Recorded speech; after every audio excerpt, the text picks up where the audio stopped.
Mesdames, Messieurs, chers amis, bonjour. Les Marseillais sont consternés et indignés. Des potences sont érigées sur le haut de la Canebière à l'emplacement de l'actuelle église des Réformés.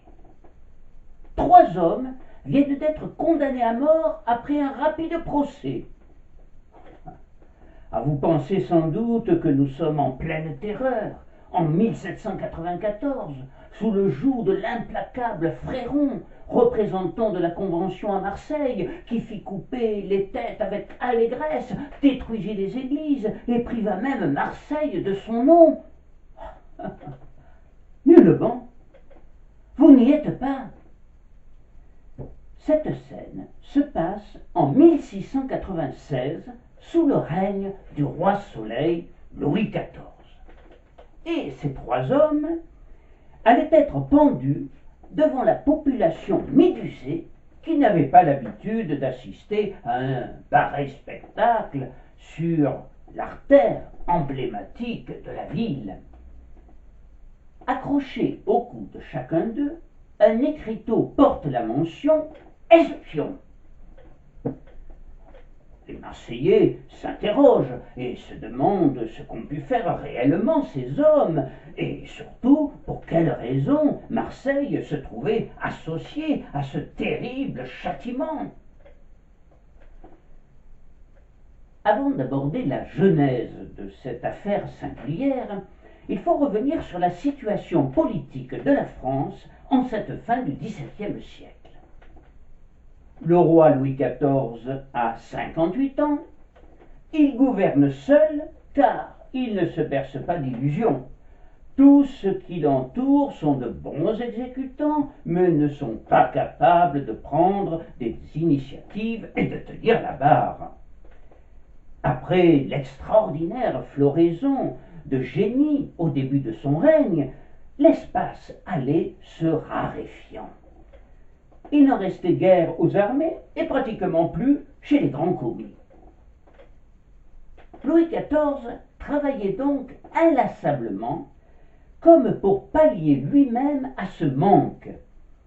Il lui arrivait même d'écrire de sa main 4 heures d'affilée. Les problèmes de santé, les iniquités quotidiennes, les cruautés d'État, il devait les supporter avec sérénité. Et il lui fallait répondre de tout. Il ressemblait de plus en plus à son arrière-grand-père, Philippe II d'Espagne, et il devenait un despote bureaucratique vers lequel affluaient les moindres affaires. Mais celui auquel l'hôtel de ville de Paris avait décerné 15 ans plus tôt le surnom de Grand, continuait ses conquêtes à la guerre, mais aussi après la paix. Il était redouté et admiré par l'Europe entière, mais il était aussi détesté par de nombreux États, comme les Provinces unies des Pays-Bas.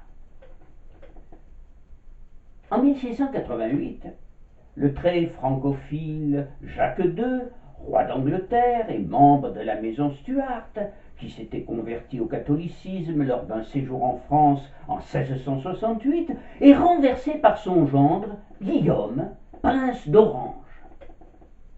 Jacques est aussitôt accueilli par Louis XIV, qui était son cousin, et qui lui offre un palais à Saint-Germain-en-Laye pour lui et sa cour de jacobites, comme on appelait alors ses partisans. En Angleterre, le Parlement confia la couronne à la fille du roi déchu, Marie, qui gouverna donc conjointement avec son époux Guillaume, prince d'Orange. Celui-ci deviendra Guillaume III, roi d'Angleterre, d'Écosse et d'Irlande, et régnera seul à la mort de Marie. Il fut, pendant des décennies, un ennemi acharné des Français, qu'il ne cessa de combattre. Louis XIV, de son côté, s'efforcera de rétablir Jacques II et les Stuarts sur le trône d'Angleterre. La France était une grande puissance et elle gardait toujours à cette époque la maîtrise de la mer, et pas seulement grâce aux majestueuses escadres de Tourville. Un nouveau personnage venait d'apparaître sur la scène maritime, un grand garçon blond aux yeux bleus qui ne savait pas lire, mais avait une force herculéenne et une audace incroyable. Ce garçon se nommait Jean Bart, formé à l'école des flibustiers, et il avait quelques années plus tôt sauvé des galères attaquées par les barbaresques en Méditerranée, et il ravageait régulièrement les côtes anglaises. Chacun d'eux, voyant cela, supplia Louis de tenter un débarquement en Angleterre avec son concours. Les conditions étaient particulièrement favorables, d'autant plus qu'un grand nombre de manias qui avaient pourtant contribué à détrôner et à expulser Jacques continuaient à le révérer dans leur cœur comme le légitime souverain, en dépit de tous les actes du Parlement, déclarant notamment qu'aucun catholique ne pourrait désormais devenir roi d'Angleterre et qu'aucun roi d'Angleterre ne pourrait épouser une catholique. Beaucoup de lords, parmi lesquels l'amiral Russell, qui en 1688 était allé offrir la couronne à Guillaume, avaient des contacts permanents avec notamment John Churchill, duc de Marlborough, général prestigieux qui avait aidé Guillaume à l'accession au trône et qui, maltraité malgré son dévouement, s'était détaché de lui. Guillaume l'avait exclu en 1692 du Conseil et de la Cour, et il le fera même enfermer 5 semaines à la Tour de Londres. Le prince d'Orange s'installait donc solidement sur le trône d'Angleterre et entendait bien devenir incontournable en Europe. De plus en plus de gens, toutes classes sociales confondues, regardaient désormais comme un mal nécessaire le hautain et désagréable Hollandais, même si l'on pouvait constater que son impopularité augmentait au rythme des impôts. Les Français, pour leur part, considéraient que l'Angleterre était devenue un puissant outil pour l'exécution de ses projets sur le continent, conçus avant tout dans l'intérêt de la Hollande. Il fallait, dans notre intérêt, l'empêcher de réaliser ses ambitions. Louis XIV se laissa convaincre et décida d'agir, abusé peut-être par les nombreux partisans des Stuarts en France et l'optimisme de Jacques qui se voyait revenir triomphant dans son pays. La mer porte à la tête, comme l'écrira Michelet à propos de Jacques II. Le roi Soleil décida donc de l'envoi d'une petite armée qui devait se grossir de tous les loyalistes soulevés à son débarquement. C'est ainsi qu'il allait réunir quelques 16 000 hommes d'élite disséminés dans des grands ports du nord de la France, notamment Calais, Dunkerque et Gravelines. Mais, par prudence, et pour dérouter l'adversaire sur le but réel de l'expédition, il ordonna que la concentration de la flotte s'opère en Méditerranée. Le marquis de Château-Renaud, brillant officier de marine qui s'était illustré lors de la guerre de la Ligue d'Augsbourg et celle de la succession d'Espagne, et qui jouissait de sa pleine confiance, fut chargé de mener cette escadre à partir du mois de novembre, depuis les côtes de Provence jusqu'au port de Toulon, d'où elle appareillerait ensuite pour l'Angleterre en catimini. Sagace et méthodique, la bouche mince, l'œil aigu, Château-Renaud se lança dans cette mission avec zèle et toute la discrétion nécessaire. Mais les préparatifs considérables que nécessitait la constitution d'une telle escadre et ses déplacements ne pouvaient évidemment pas passer inaperçu, même si l'objectif restait secret et que le mutisme le plus absolu avait été imposé à tous les participants. Très vite, le ministre de la Marine, Louis Philippot de Pontchartrain, se rendit compte que le prince d'Orange savait tout ce qui se tramait, jusque dans les plus petits détails. Guillaume connaissait la liste des vaisseaux, leurs forces, la composition des équipages, aussi bien que Château-Renaud. Pontchartrain était, dit-on, un homme esquis, aimable, spirituel, plein de grâce et de charme dans le monde, mais quelquefois tranchant et cassant dans ses fonctions. D'humeur égale, il conservait toujours son calme, quelles que soient les circonstances, mais cette fois-ci, il eut le plus grand mal à contenir sa fureur. Il fallait agir au plus tôt et déceler l'origine des fuites. Il en allait de son honneur. Et cette regrettable affaire risquait fort d'entamer la confiance que lui témoignait le roi. La police parisienne, qui avait découvert ces fuites, savait seulement que l'animateur clandestin de ce qui s'avérait être une entreprise d'espionnage de grande envergure était le duc de Runtenberg, qui dirigeait tout depuis Rotterdam, le grand port hollandais, mais ses agents demeuraient introuvables. Louis XIV ne dissimulait pas son irritation devant Pontchartrain. Ce qui l'exaspérait le plus, c'était de penser que Guillaume d'Orange, son rival sur la scène internationale et son ennemi mortel, comme il le décrivait, et qu'il voyait comme un exécrable belliciste, puisse connaître ses intentions. Il ne pouvait pas supporter cette idée.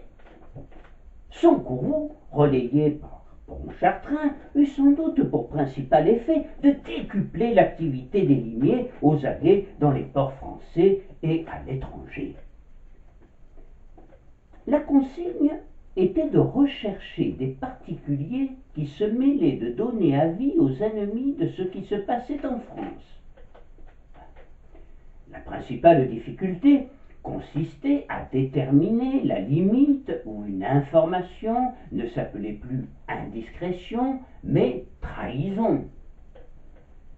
Par ailleurs, il fallait absolument ne pas faire de vagues, si j'ose dire, en ce domaine, et il était nécessaire de préserver les échanges internationaux par voie maritime, ce qui naturellement empêchait de prohiber tout envoi de renseignements sur les allées et venues des bâtiments. Par ailleurs, les nombreux protestants qui avaient quitté la France après la désastreuse révocation de l'édit de Nantes en 1685, on en dénombra plus de 300 000, continuaient à entretenir des relations épistolaires avec ceux de leurs parents restés au pays sous le nom de nouveaux convertis. Comme on le voit, les pistes étaient non seulement multiples, mais aussi singulièrement brouillées. C'est finalement à Saint-Malo, le port corsaire de la Bretagne, ville natale de Jacques Cartier, le découvreur du Canada, que l'on finit par repérer le poteau rose et par constater que c'était un véritable réseau d'espionnage admirablement structuré et organisé que l'on avait à faire. Les espions du prince d'Orange étaient nombreux dans tout le pays et remarquablement efficaces. Tout commença par l'arrestation dans ce port d'un petit bourgeois sans histoire, nommé Saint-Martin. À son domicile et à celui de son complice, Dubois, la police découvrit des billets à ordre et des lettres de change, ne laissant planer aucun doute sur leur participation à un réseau très actif. Mais Saint-Martin minimisa aussitôt son rôle. Il n'était qu'un simple exécutant qui travaillait pour le compte d'un sieur Desgranges, dit La Cousture, résidant à Paris, rue de la Barillerie.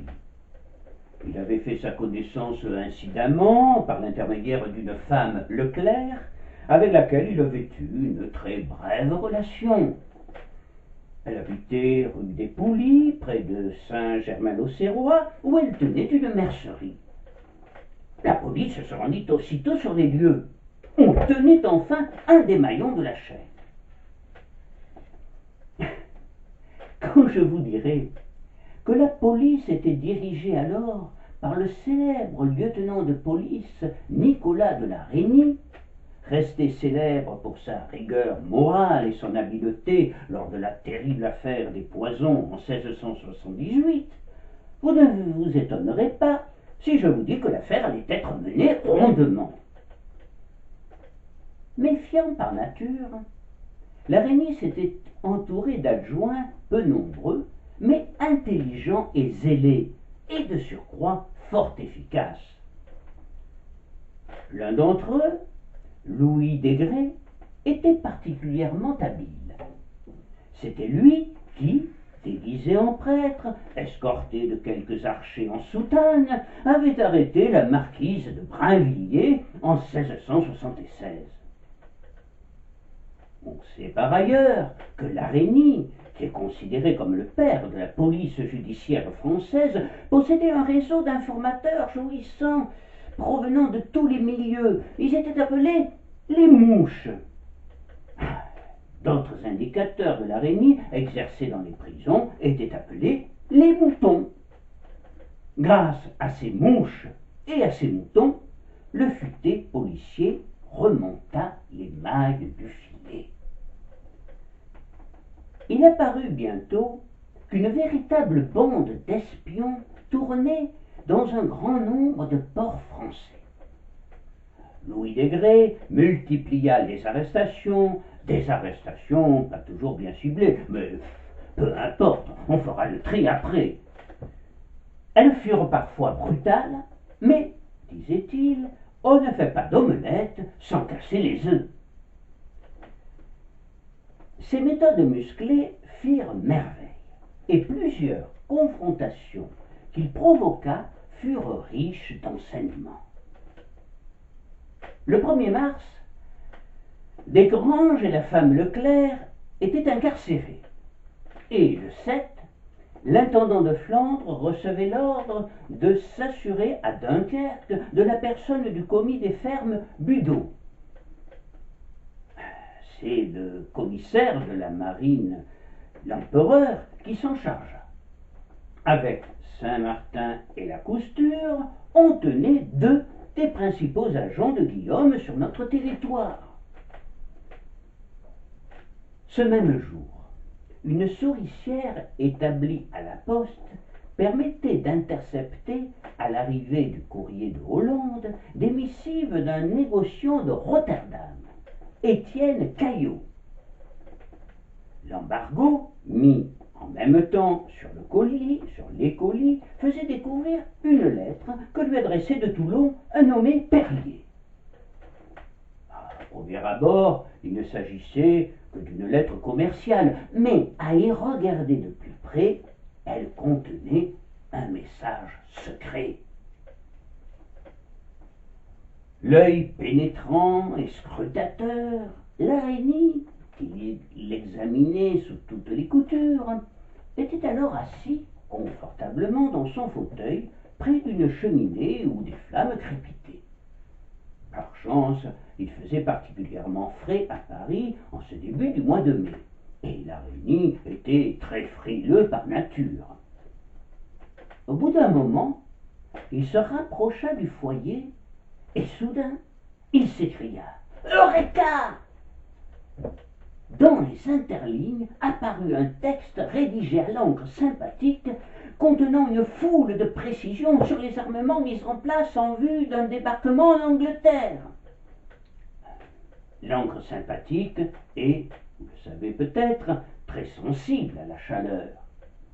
Il se rendit aussitôt chez Pontchartrain, qui fit expédier la lettre sur le champ à Vauvray, l'intendant de Toulon, en lui enjoignant d'arrêter ce perguet, ainsi qu'un sieur Laroche, et de mettre leurs papiers sous scellés en leur présence, car on devait absolument respecter les formes légales. Quelques jours plus tard, Pontchartrain adressa également une longue lettre à un autre intendant, celui de Marseille, le chevalier Jean-Louis Habert, seigneur de Montmaur, conseiller du roi et intendant général de justice, police et finances des galères de France. Depuis le début du XVIIe siècle, la population marseillaise vivait dans leur ville au rythme des galères. Et Montmaur était très préoccupé par leur avenir et celui de l'arsenal des galères. Fierté des Marseillais, l'arsenal des galères, avec ses magasins harmonieux, le parc royal dominé par le haut pavillon de l'horloge, ou encore la magnifique maison de l'intendant, enchantait les voyageurs. Mais il se trouvait depuis plus de 10 ans à la limite de la saturation. Par ailleurs, les incendies devenaient fréquents, faute d'entretien du monumental édifice. La principale cause étant les difficultés financières de l'État royal qui avait de plus en plus de mal à boucler son budget au fil des années, les guerres successives étant ruineuses pour ses caisses. Quant aux galères, elles commençaient à être vieillissantes, et ce n'est qu'avec parcimonie qu'elles étaient désormais construites. Elles ne seront plus qu'au nombre de 6 lorsqu'éclatera, 40 ans plus tard, la guerre de succession d'Autriche. Montmaur s'efforçait de gérer au mieux les difficultés qui s'accumulaient, et cela lui prenait tout son temps et toute son énergie. Et voici qu'il recevait à travers ce courrier un ordre impératif du ministre lui enjoignant de dépister et d'appréhender les espions qui renseignaient notre ennemi le prince d'Orange sur les projets de descente en Angleterre de Jacques II. Montmaur tomba des nues en lisant cet ordre. Évidemment, il avait bien entendu parler vaguement de ce projet de débarquement qui lui paraissait saugrenu, mais sans plus. Le ministre lui parlait maintenant d'espions qui exerçaient à Marseille, mais il ne savait pas où les saisir et ignorait leur nom. Il convoqua alors en urgence le capitaine Moulot, chargé des missions d'information et de surveillance à Marseille. Certains noms, Balder, Orentner, Mathieu et d'autres figuraient dans ces fiches. Ah, mais pouvait-on parler d'espions, et de surcroît d'espions du prince d'Orange? Pour Moulot, on n'avait en fait qu'une certitude, aucune certitude, mais il décida de se saisir de cette affaire à bras-le-corps. Il n'ignorait pas que des correspondances suspectes provenant de Genève, de Rotterdam, de nombreuses agglomérations portuaires françaises, mais aussi des divisions navales, étaient répertoriées par le cabinet noir qui ne chômait pas. Il faut savoir que ce que l'on appelait le cabinet noir, chargé d'intercepter pour le compte de l'État les correspondances suspectes, de repérer les opposants politiques et de s'informer des courriers diplomatiques ou militaires, avait été créé sous le règne de Louis XIV par Colbert, bien que des officines équivalentes fonctionnaient dès la fondation de la Poste par Louis XI en 1464. Le cabinet noir était très impopulaire, et il fut fustigé, notamment par la marquise de Sévigné, bien qu'il permit de déjouer de nombreux attentats et d'arrêter de nombreux individus mal intentionnés. Les espions, assurait l'Araignée, pullulent dans tout le pays. Les appréhender est un devoir impératif. C'était aussi ce que voulait Pontchartrain, qui entendait bien les découvrir tous et les mettre définitivement hors d'état de nuire. Durant tout le mois d'avril, on assista en France à une gigantesque chasse aux espions du prince d'Orange, une chasse qui s'avéra très vite fructueuse. Il faut dire que Pontchartrain, avec habileté, mettait la pression sur les responsables dans chaque port. À Desclouseaux, l'ordonnateur de Brest, il écrivait: l'espion de votre port est très intelligent. Il doit avoir des relations avec les commis du munitionnaire, car il donne aux ennemis plus des réels sur les vivres que vous n'en donnez vous-même. Piqué au vif, Desclouseaux démasqua cet espion très intelligent. Il se nommait Legrand. Mais bien qu'il n'était encore que prévenu, le malheureux se jeta par la fenêtre de sa cellule, trompant la surveillance des gardiens. Il se fracassa la tête et mourut le 30 avril sans avoir parlé. Le doute subsiste sur sa culpabilité réelle. À Paris, où œuvrait toujours l'Araignée, les résultats étaient particulièrement spectaculaires. Par ailleurs, le fin limier fournissait les noms de la plupart des gens appréhendés en province, et les succès se multipliaient dans tous les grands ports.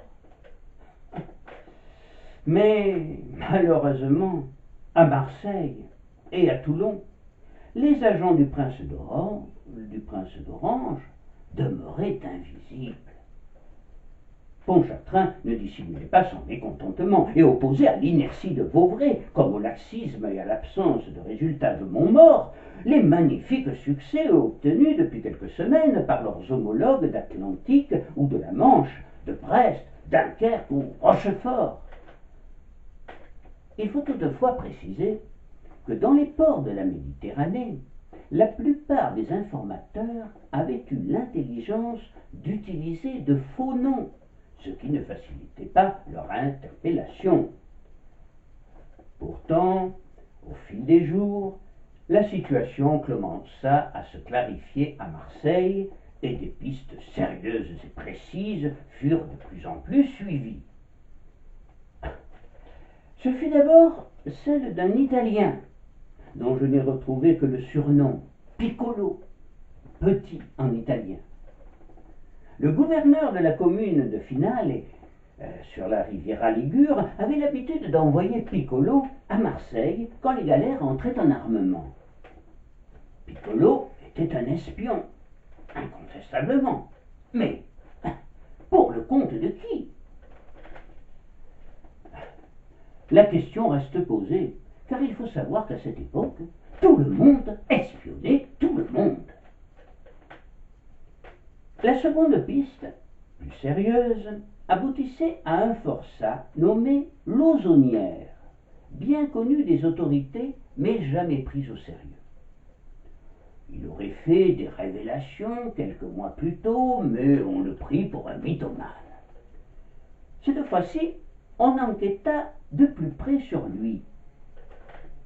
Comme de nombreux galériens, il jouissait en hiver, durant la période de désarmement, d'un régime de semi-liberté et se faisait alors embaucher, comme beaucoup de ses camarades, au domicile d'officiers des galères ou de particuliers.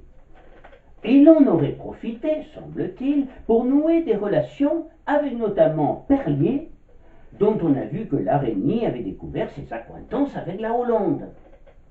Mais Lauzonnière assura ne pas connaître ce Perlier et se mura dans le plus complet mutisme. L'obstination de Montmort finira toutefois par payer, le 23 mai 1696, avec l'arrestation, en plein cœur de Marseille, de 4 hommes: Paul Robin, Abraham Baudy, Jacques Villain et Vincent de Serres, inculpés de connivence avec les ennemis de l'État. Qui étaient ces 4 hommes apparemment inconnus de la police et de la justice? Paul Robin était genevois et se disait commissionnaire en montre et en quincaillerie. Il signait généralement Daniel Corfinus ou Étienne Caillot. C'est sous ce nom que l'araignée l'avait découvert à travers la lettre que lui avait adressée Perlier. Ce Paul Robin, alias Caillot, avait été recruté par l'ambassadeur du prince d'Orange à Berne, M. Dorval, qui lui adjoignit un secrétaire que les États de Hollande payaient la coquette somme de 800 livres par an. Ainsi qu'un autre genevois, Abraham Baudit, qui exerçait la profession de laveur d'or pour les orfèvres. Robin, son secrétaire, et le laveur d'or s'étaient installés à Marseille depuis quelques semaines et logés dans l'hôtellerie de Liam Müller, un Suisse d'Appenzell. On peut remarquer que l'hôtellerie de Müller était bien située puisqu'elle jouxtait le parc des Galères. Cette proximité ne pouvait que favoriser les conversations avec les bagnards, dont certains étaient des protestants, qui recevaient de menus secours du centre anti-français de Genève. Le capitaine Moulot ne l'ignorait pas, mais peut-être par humanité, il avait toléré largement ce petit trafic. Robin entendait être le chef du petit groupe, et c'est à Marseille qu'il opérait, tandis que Baudit écumait le plus souvent les bas quartiers de Toulon. Un mélange de citron et d'alun servait à transcrire les informations récoltées. Mais l'on a vu que la méthode de l'encre sympathique comportait quelques aléas. Un certain Nicolas Solikofre et son frère Conrad, également suisse, servaient de banquiers à Robin et Baudit. Nos deux compères avaient pris l'habitude de s'occuper un peu trop, en plus, de leurs affaires personnelles. Et il faut bien dire qu'ils se contentaient de recueillir des bruits vagues sans prendre la peine de les vérifier. Le bureau de Rotterdam s'en rendit compte et s'en inquiéta. Il les coiffa alors d'un organisateur plus énergique et sérieux en la personne de Jacques Villain. Ce Jacques Villain débarqua donc à son tour à Marseille. Il s'occupait apparemment de négoce, mais aussi un peu de médecine. Il prétendait soigner toutes les maladies par les plantes, et il utilisait par ailleurs auprès de ses patients une technique manuelle ancestrale et de remise en place des nerfs ou des muscles déplacés à la suite d'un accident. C'était en somme une sorte de rebouteux qui avait pratiqué pendant plusieurs années dans la vallée d'Aoste avant d'être poursuivi pour exercice illégal de la médecine. Il avait rejoint le réseau d'espionnage de la Cousture, mais, par comble de malchance, au moment même où celui-ci était mis au secret et sa filière découverte. Toujours très sûr de lui et certain de l'impunité, il signait en clair tantôt Blainville, tantôt Cursil, mais aussi Villain, dans les interlignes occultes, de sorte que l'araignée fut très vite fixée. Il vint loger dans le même hôtel que les deux autres qui, découragés et inquiets, tentèrent d'abandonner la partie. Genève les en dissuada, et leur zèle réchauffé se traduisait par un nouvel appel de fonds. Du coup, les correspondances connurent un regain d'activité. Mais, depuis la saisie opérée à Saint-Malo, toute missive ou paquet suspect était intercepté, et les noms des correspondants figuraient sur une liste noire. Enfin, le quatrième larron, Vincent de Serres, était marseillais et avait été négociant dans la cité phocéenne pendant près de 20 ans. Il jouissait d'un immense crédit dans la ville et de l'amitié de notables comme Alphonse de Fortville, Villiers de Marseille, qui succéda à son père, Paul Forciat de Pile, en 1682 et sera chef d'escadre en 1697. À Marseille, on le savait catholique, de fraîche date, Mais de là le suspecter d'espionnage pour le prince d'Orange, il y avait loin.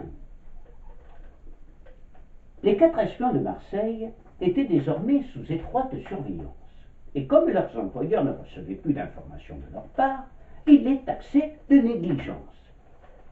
Ils envoyaient leurs renseignements à Madame de la Forêt, quai de la Tournelle, pour faire tenir à la dame de Belleuil, à la société de Schiedam, proche de Rotterdam, une petite ville néerlandaise à qui l'on doit une excellente eau-de-vie fabriquée à base de genièvre.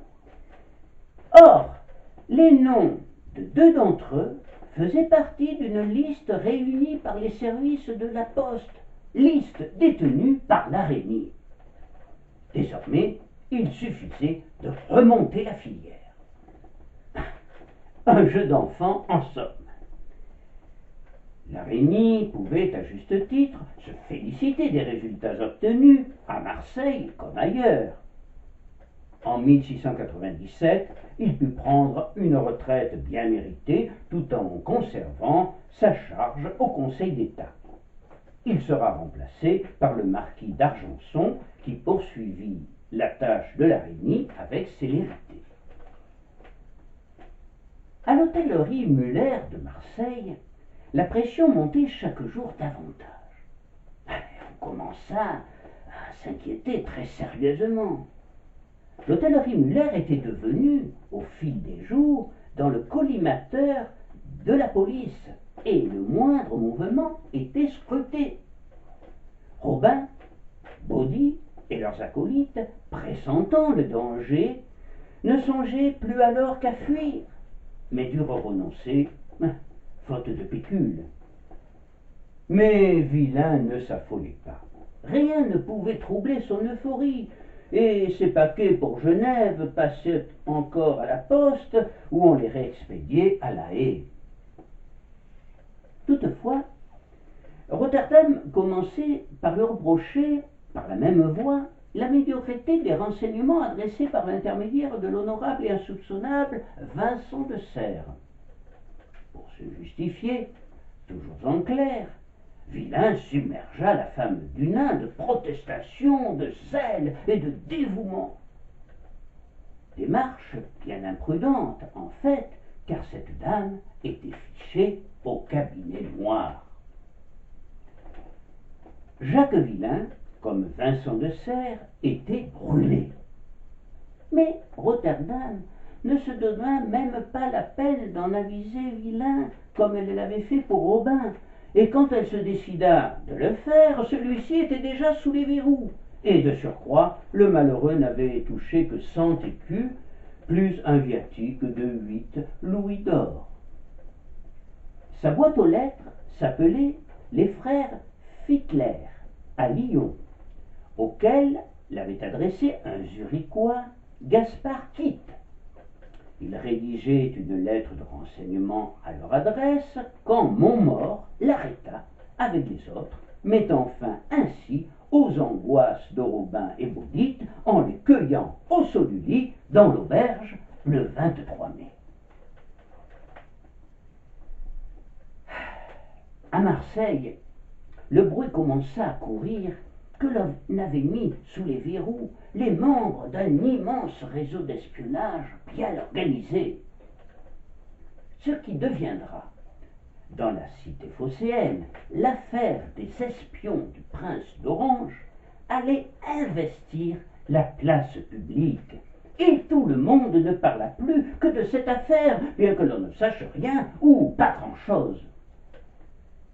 La plupart des Marseillais ne savaient pas d'ailleurs qui était ce fameux prince d'Orange et où se situait la ville de Rotterdam. Mais dans la cité phocéenne de tout temps, l'imagination est fertile et l'exagération dans les propos monnaie courante. On en rajoute toujours plus et on construit les scénarios les plus extravagants auxquels on finit par croire. Bientôt, on parla de 50, de 100, puis de plusieurs centaines d'espions installés dans tous les quartiers de la ville, surveillant tous les habitants et exerçant en toute impunité. L'émotion était grande dans la population, et une véritable obsession, pas tout à fait irrationnelle, s'empara de chacun. On se croyait constamment surveillé, pisté, observé. C'est une véritable psychose qui s'empara de toute la population. Devant l'ampleur de cette émotion irrationnelle, Montmort se décida à intervenir pour rassurer les Marseillais et proclamer qu'il n'y avait pas lieu de s'alarmer, que la sécurité des biens et des personnes était assurée, et que tous ceux qui la menaçaient et complotaient contre l'État et le peuple avaient été mis hors d'état de nuire. Au début, tous les inculpés nient farouchement ce qui leur est reproché. Ils ignoraient à quel point était percé le secret de leur correspondance. Ils restèrent droits dans leurs bottes. Mais le capitaine Moulot, avec habileté, sut les pousser progressivement dans leur retranchement.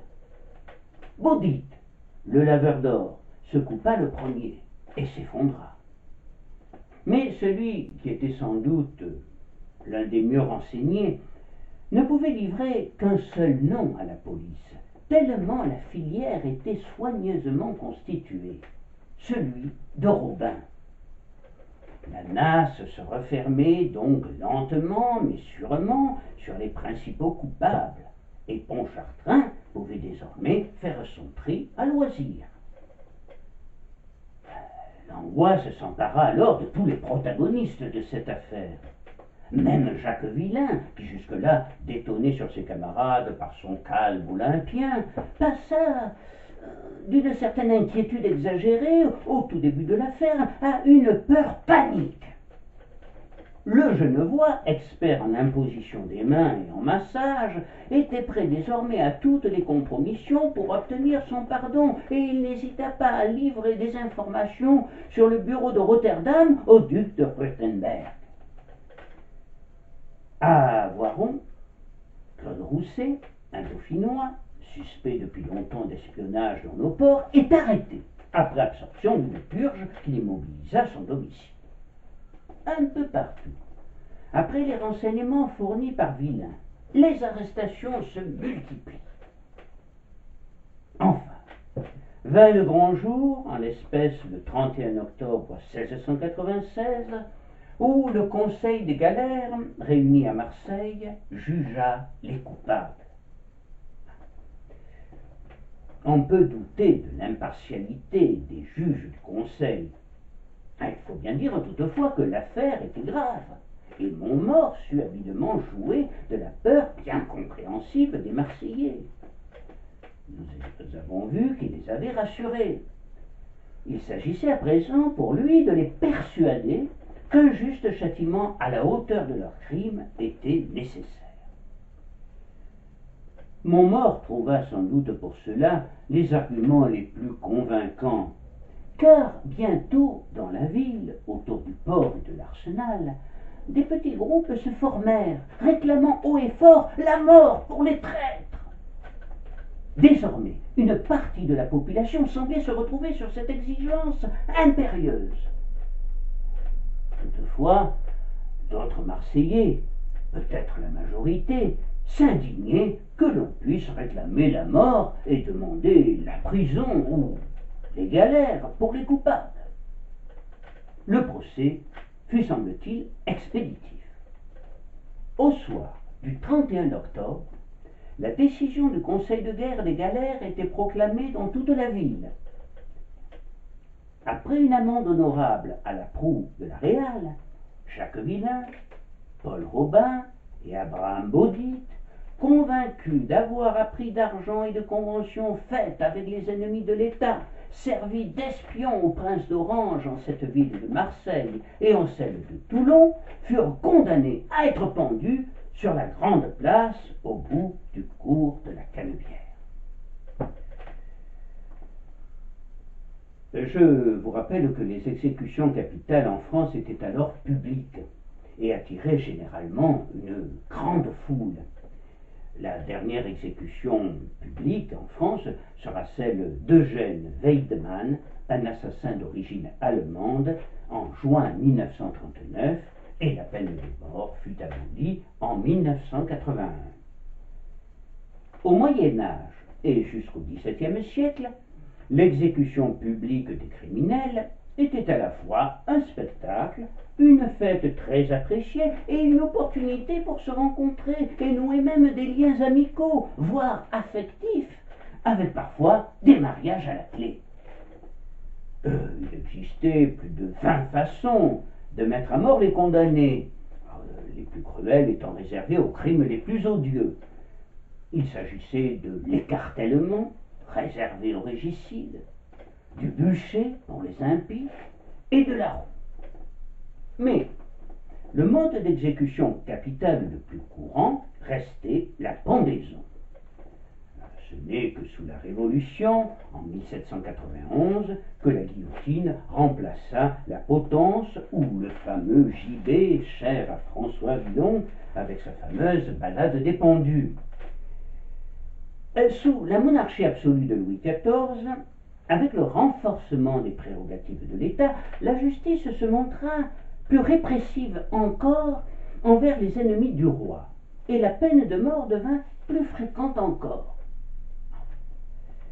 L'exécution publique des criminels ou des opposants politiques suscite aujourd'hui encore des hypothèses et des explications diverses, parfois contradictoires, selon la ville qui la mettait en scène. Il est clair qu'il n'existait pas, sous l'Ancien Régime, de rituel uniforme, ni pour l'ensemble des provinces, ni pour les diverses juridictions du royaume. Dans certaines villes, elle était conçue comme une cérémonie chrétienne manifestant l'unité des ordres divins et séculiers. Dans d'autres, elle était un puissant appareil de communication déployé par le pouvoir séculier et appuyé par le clergé pour transmettre une idéologie de l'obéissance. Dans d'autres encore, elle se voulait essentiellement utilitaire et exemplaire, et l'échafaud avait pour objectif d'inspirer le respect de l'ordre public en contenant par la peur du châtiment, ceux qui cherchaient à désobéir. C'était le cas pour Marseille, ville rebelle, qui, je vous le rappelle, s'était révoltée au début de son règne en 1660 contre le jeune roi Louis XIV. Depuis cette époque, celui-ci continuait à se méfier d'elle. Mais toutefois, au fil des ans, les rancœurs s'étaient estompées. Par ailleurs, les exécutions publiques se firent rares et discrètes dans la cité phocéenne à partir de 1670. Elles n'attiraient plus les foules et les Marseillais privilégiaient d'autres réjouissances moins macabres. Elles avaient abandonné les places publiques et le plus souvent elles se cantonnaient à des cours de prison ou de caserne. On comprend mieux alors la stupeur des Marseillais lorsqu'ils virent s'ériger des potences en 1691 au cœur même de la ville sur l'emblématique Canebière. En fait, il paraissait nécessaire pour le pouvoir de faire un exemple et de démontrer haut et fort que trahir son pays était le crime le plus odieux et qu'il méritait le châtiment suprême. Toutefois, l'argument ne parvenait pas à convaincre de nombreux Marseillais qui pensaient que les galères étaient la punition la plus appropriée. En fait, ce qui choqua le plus les Marseillais en 1691, c'est que ces exécutions capitales publiques puissent se dérouler sur la Canebière, la principale artère de la ville et la plus connue. Qui donc avait pris cette décision iconoclaste? On pensa d'abord à Montmort, mais celui-ci, comme l'ensemble des autorités de la ville, n'était nullement responsable de ce choix. Elle et même année de Versailles, et très probablement, même si je n'en ai pas trouvé la preuve indéniable, de Pontchartrain avec l'assentiment du roi. De là à penser que Louis XIV ne voulut pas laisser passer l'occasion d'humilier une nouvelle fois Marseille, 60 ans après être entré dans la ville en conquérant, après avoir fait abattre ses murailles. Certains Marseillais, en tout cas, en étaient persuadés. Jacques Villain, Paul Robin et Abraham Baudit furent donc pendus, haut et court, publiquement, comme on l'a vu précédemment, mais peu de Marseillais assistèrent à ces 3 exécutions capitales. Restait le cas particulier du 4e homme, si je puis dire, le Marseillais de l'équipe, Vincent de Serres, l'épine dans le pied de Montmort. Comme nous l'avons vu, ce négociant marseillais jouissait de l'estime de tous ses compatriotes. Le condamné à connaître le même sort que les Suisses était un risque que Montmort ne voulut pas prendre. Par ailleurs, il n'y avait pas de charge sérieuse contre lui pouvant justifier le châtiment suprême. Monseigneur Charles de Vintimille, l'évêque de Marseille, prônait la clémence, et le viguier, Alphonse de Fortville, assurait qu'on ne pouvait lui reprocher dans cette affaire que son imprudence et sa naïveté. Vincent de Serres fut donc condamné à subir une admonestation publique et à payer 100 livres d'amende. Quant aux autres protagonistes, ils furent relaxés ou leur cas soumis directement au roi. On relâcha aussi à Voiron le dauphinois Claude Rousset le jour de la Noël 1697. C'est qu'en fait, la paix venait d'être signée avec le Piémont et on avait intérêt à ménager les Suisses. En revanche, furent pendus Lacousture à Paris, Budeau à Dunkerque et Bourigeaud à Rochefort, tandis que Saint-Martin était envoyé aux galères. Oui, je disais que Claude Rousset fut relâché. Eh bien, c'est en raison de la paix qui venait d'être signée avec le Piémont. Elle fut effectivement conclue à Rijswijk, une ville hollandaise des faubourgs de La Haye, les 20 et 21 septembre 1697. En signant ce traité qui mit fin à la guerre de la Ligue d'Augsbourg entre Louis XIV et la plus grande partie de l'Europe, le roi renonçait à toutes ses conquêtes, excepté Strasbourg. Non qu'il abandonnait expressément Jacques II, mais il s'engageait à ne donner plus aucune aide aux ennemis de l'Angleterre, sans aucune exception. Il aurait certes voulu obtenir en échange le retour des réfugiés jacobites en Angleterre, mais Guillaume refusa de pousser l'apaisement jusque-là. On peut dire, sans exagérer, qu'en ce mois de septembre 1697, un petit miracle s'était accompli. Après tant d'années de guerre, la paix que l'Europe désirait si ardemment était donc signée et, on l'imaginait, durable dès lors que les monarques avaient manifesté la volonté d'éliminer les antagonismes latents, ce qui ne pouvait qu'ouvrir la voie à d'autres négociations. Quant à Louis XIV, c'est une extraordinaire victoire sur lui-même qu'il venait d'emporter. Une victoire sur son orgueil et ses ambitions pour se conformer à la volonté des peuples. Il était en droit d'attendre des applaudissements et la reconnaissance de tous, de ceux notamment de Madame de Maintenon, qui avait tant maudit la guerre, comme ceux d'un Vauban, si touché par la misère du peuple, et puis ceux des jeunes générations, las de l'absolutisme conquérant. Or, par une contradiction qui leur est coutumière, les Français, indignés d'avoir été pris au mot, se découvrirent furieusement attachés à une gloire dont il gémissait depuis des années de payer le prix. Les signataires du traité, devant le flot de reproches et de quolibets qui les assaillirent, n'osèrent pas se montrer, pas plus à la cour qu'à la ville. Voici un extrait d'une lettre particulièrement significative à cet égard, lettre adressée à Madame Anne-Marguerite Dunoyer, femme de lettres provençale, par une personne qui analysait fort bien la situation. Enfin, madame, nous avons la paix. Comme on prétend que cette paix n'est pas avantageuse à la France, on n'en a pas marqué beaucoup de joie.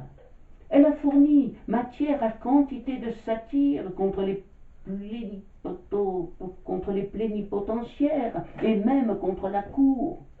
Cela a fait de la peine au roi, qui s'était attendu à voir de grandes réjouissances. À l'instar de Madame de Maintenon, qui déclara que c'était une espèce de honte de restituer ce qui avait coûté tant d'efforts et de sang, la plupart des Français manifestèrent leur hostilité au traité.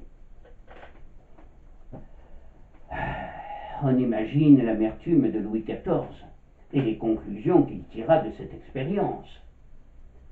Les Français, dans leur immense majorité, le blâmaient d'être le roi Soleil, mais ils entendaient bien qu'il demeura.